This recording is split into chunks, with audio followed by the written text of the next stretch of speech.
Hi. So, so I've done some videos about my gear before. So I did some videos when I hiked the AT, when I hiked the Pacific Crest Trail, when I did some hiking in Europe on the Camino, Santiago. Did a little video of each of them.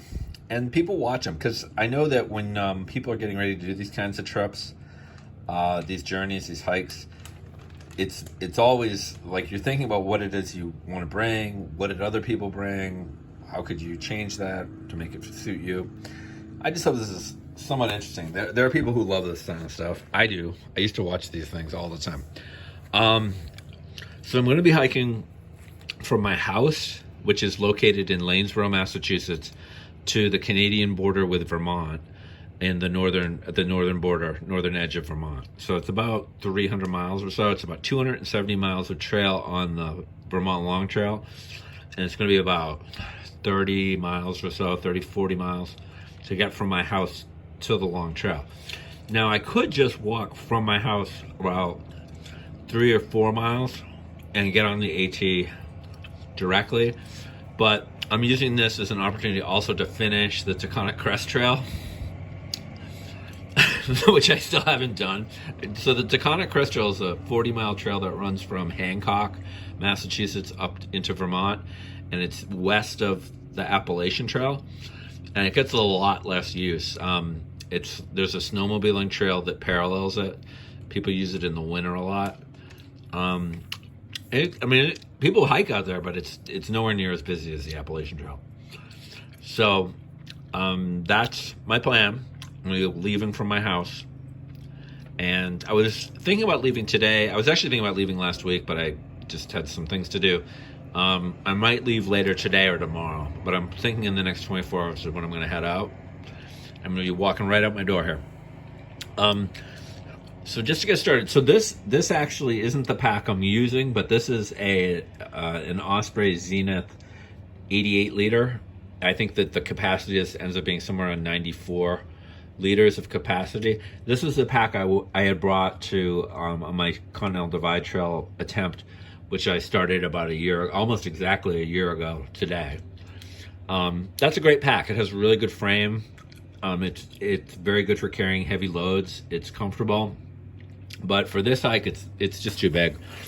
So the pack I'm going to be using on this hike is this REI Co-op Traverse 35.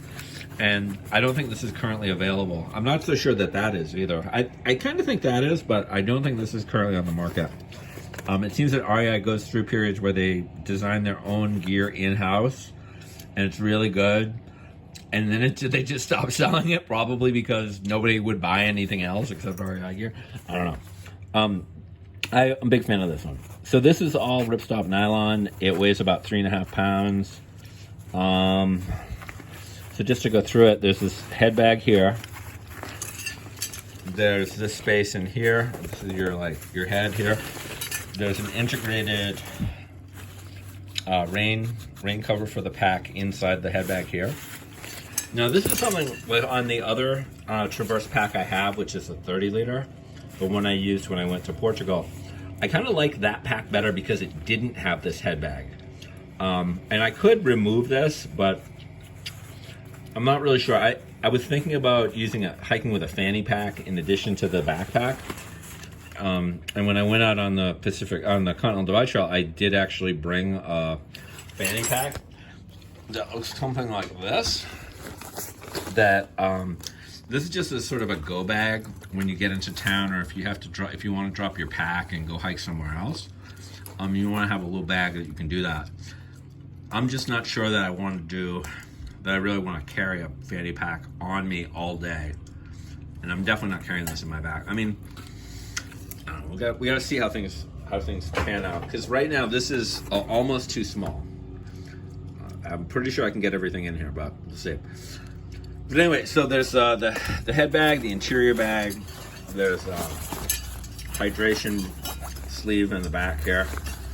On the very back, this expandable pocket is really good for putting like a jacket in, rain jacket. That's probably where I'll put my Arc'teryx. And there's a zipper pocket on the outside as well. There's notches for your poles and stuff. There's these hip belt compartments, which is one of the reasons why I really like this pack, because I have a lot of back problems. So I like having a comfortable frame to wear, and I like having a good hip belt because I can transfer the weight onto my hips when my shoulders aren't feeling good. Yeah, so this is a frame. Ideally, I think when I get a really ultralight kit figured out, I think I might try out a backpack that doesn't have a frame. But for now, this is, I'm really liking this. I've used this a few times. I've done a couple overnights with it. On the AT, let's see, I did the AT. I've hiked around Berkshire County. I went up to Vermont once with it. I've hiked a couple times, like just around up Montana, like day hiking, and I used it. I can't remember. It was but I haven't done any extended hiking with it. It's still really new. It doesn't have any rips or tears in it. So I'm looking forward to using this. It's going to be really good. Let's see here. So now, just moving around my pile here. So these are shoes. These are Solomon Odysseys, and these are actually branded and marketed as like as designed for through hikers. And they're very comfortable. I like them a lot. The only issue I really had was it's a durability issue. You see that hole there? When I was in Glacier, I fell, and that hole, I caused that hole to happen. But also, this shoelace had gotten sliced on a rock, and so I was only able to tie it to like here. This is when I had my accident and my heart problems kicked in. But when I hiked out of the park, I was only able to find a white shoelace at the store in East Glacier.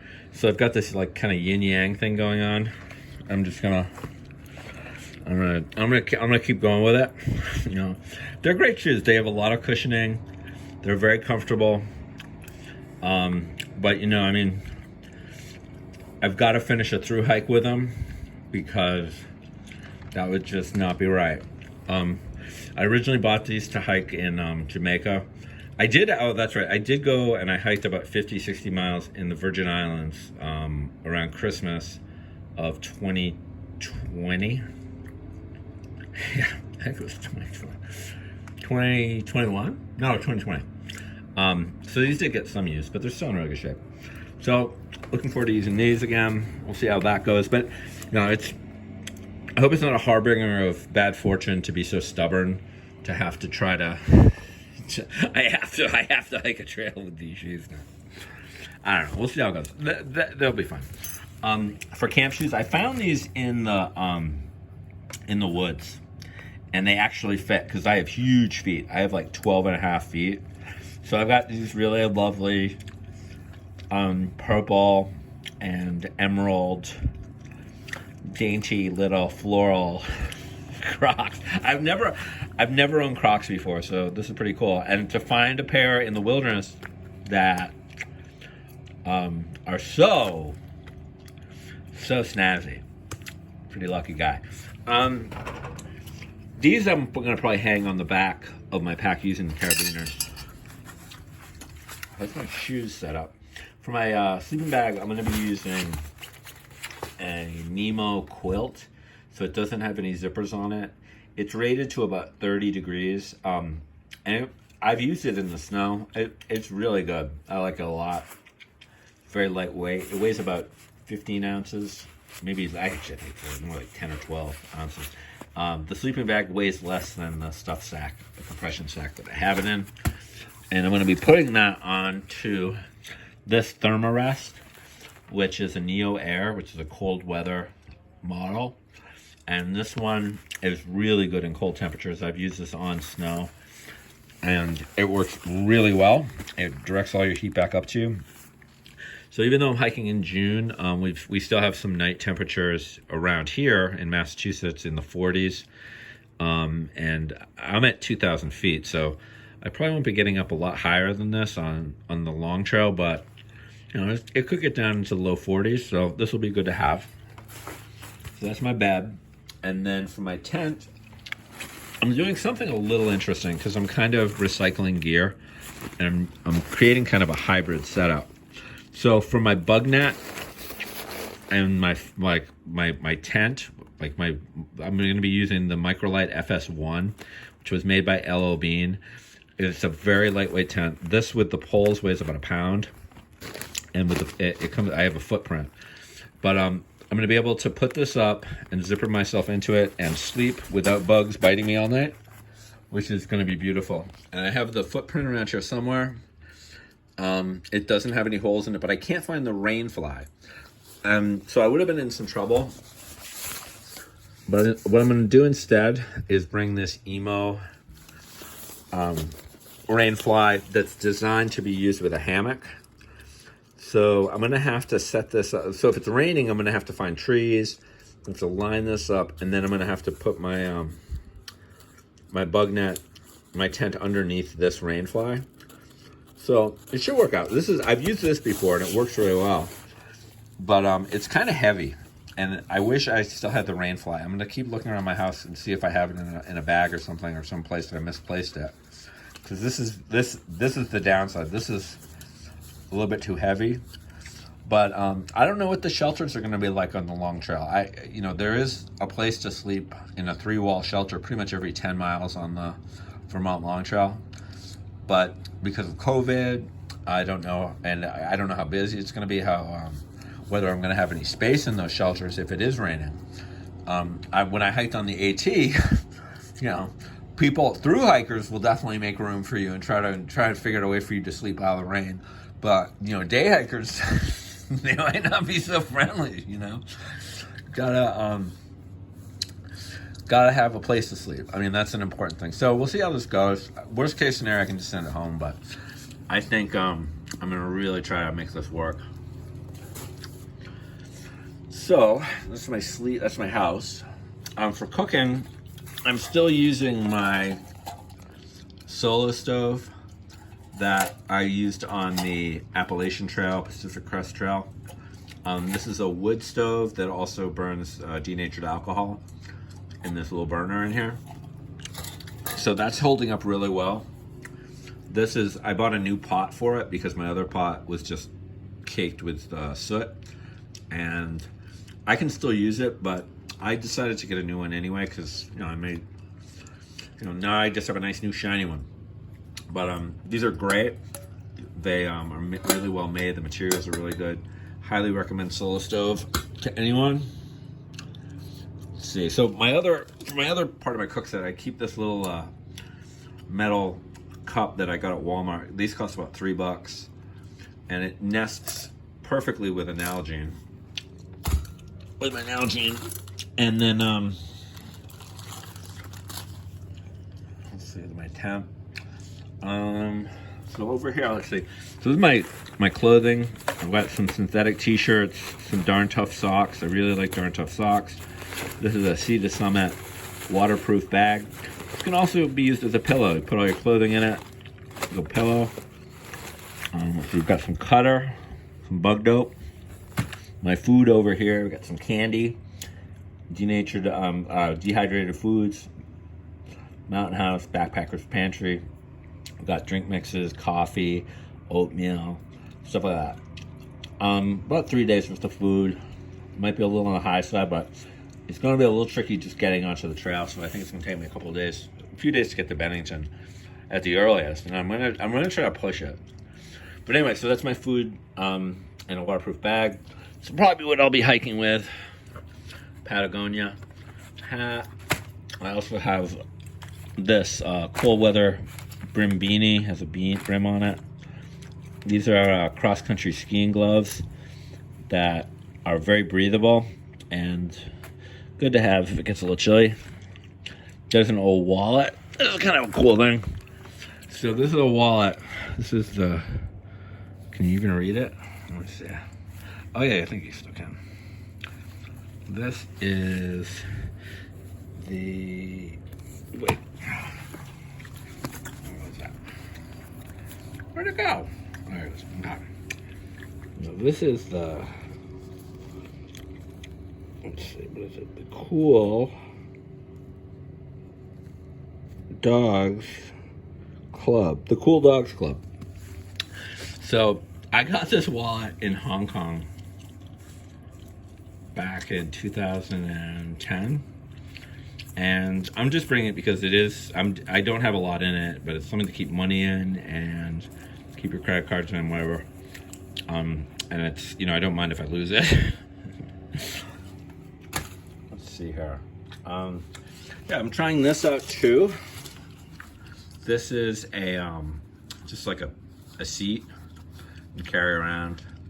It's kind of cumbersome, that's the downside to it, but we'll see how it goes. I can probably hang it off the back of my pack or somewhere. I'm not quite sure how I'm gonna wrangle this in with the rest of my gear. Other things I like to carry, paper towels, or not paper towels, these little tissues for hygiene, but these also work really well with a little bit of petroleum jelly to start a fire. If you rub petroleum jelly into a little tissue, put it in some wood, some sticks, it'll burn like a little candle. And I've with this and some tissue paper, I typically don't have any problems getting a fire started. One of my favorite pieces of gear is this Light My Fire titanium spork. I really love this thing. This is probably one of my favorite things like in the world. I think it's so cool. It's so simple. It's got everything. It's got this little serrated edge. You can cut your meat. And you'd be like, wow, this is a guy that thinks that that's the coolest thing in the world.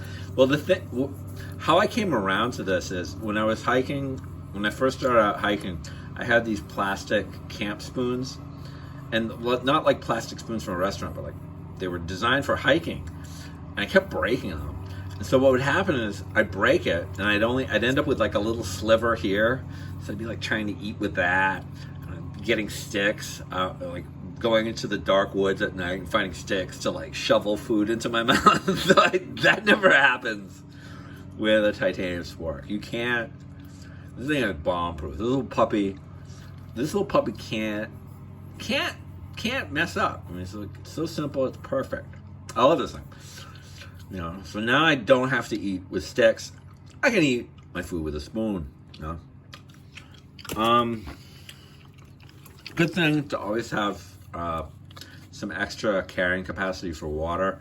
I like to carry, this is a 3-liter platypus, and you know, at night before when I finish up the day, make camp, use this to carry 3 liters of water to make dinner, have some water for the morning. It's a good thing to have, and then you just fold it up and throw it in your pack. Okay. So I'm going to be using my phone primarily for navigation, and I'm going to be using Far Out's Long Trail Guide. But I've hiked about 85% of the Long Trail, and there are some sections that I've hiked about a dozen times or more. Probably not that much more, but I mean, there's some sections I've hiked a bunch of times. But I'm very familiar with most of the trails, so having a trail guide. I don't know. I'm just using gut hooks. I owned it previously, so I didn't buy it for this hike or anything. But this is my power supply. It's a Mophie battery. I bought this off of Amazon, and it was like a refurbished one, and it cost me, I think, $8 or something crazy. It was like one of those crazy things that, like a flash sale of something that, I mean, I wrote mine. This isn't, there's nothing wrong with it. It works perfectly fine, but it was like recycled or renewed or something. But it's a good idea when you're hiking, put your phone number on things with a Sharpie, just in case. Because there's some light-fingered fools out there. Good way of stopping. This is my old Nikon. I don't know. I think I had this on the... Yeah, I had this on the Appalachian Trail. No, this is a new one, actually. I had one, and then I got a second one because you can see there's still some like dings on this. That camera still worked, but the lens had gotten really scratched up, and the body was just starting to fall apart. But I mean, this works really well. Takes very good photos and very good video.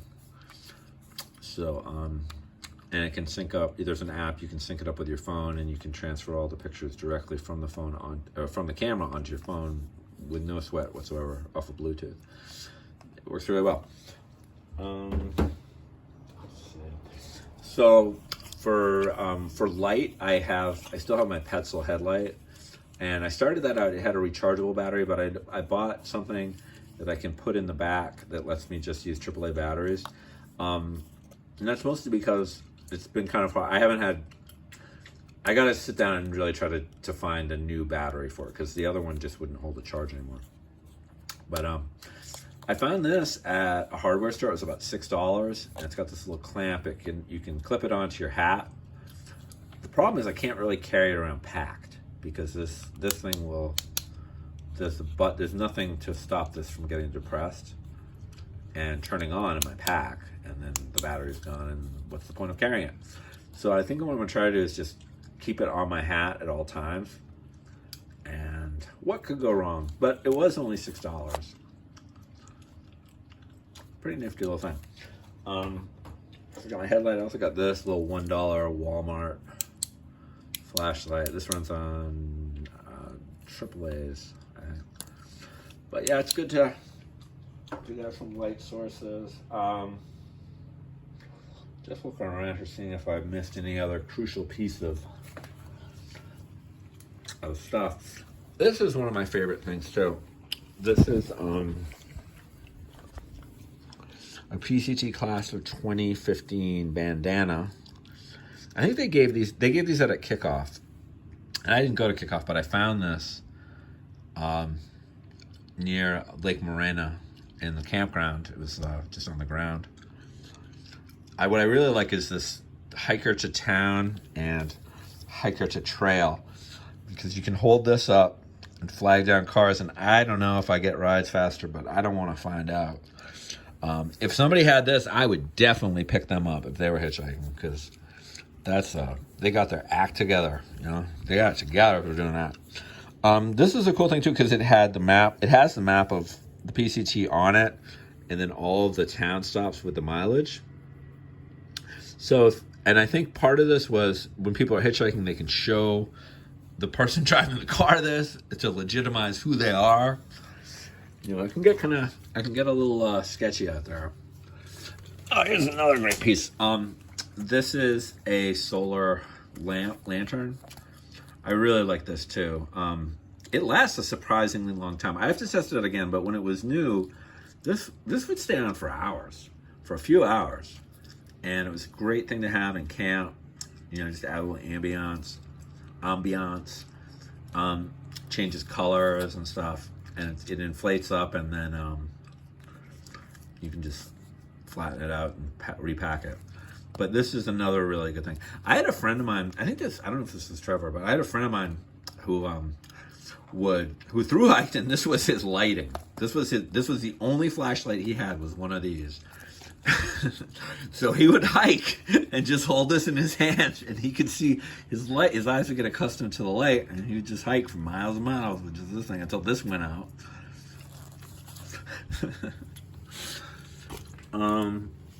Speaking of Trevor, so my friend Trevor, who's a thru hiker, who helped me out when I was out in Montana, he's an artist. He makes these out of trash that he's found on the ground. Like literally, he goes out and he finds these, and he at Hiker Trash LNT, leave no trace, and he takes this piece of garbage and he makes it into a reusable bag.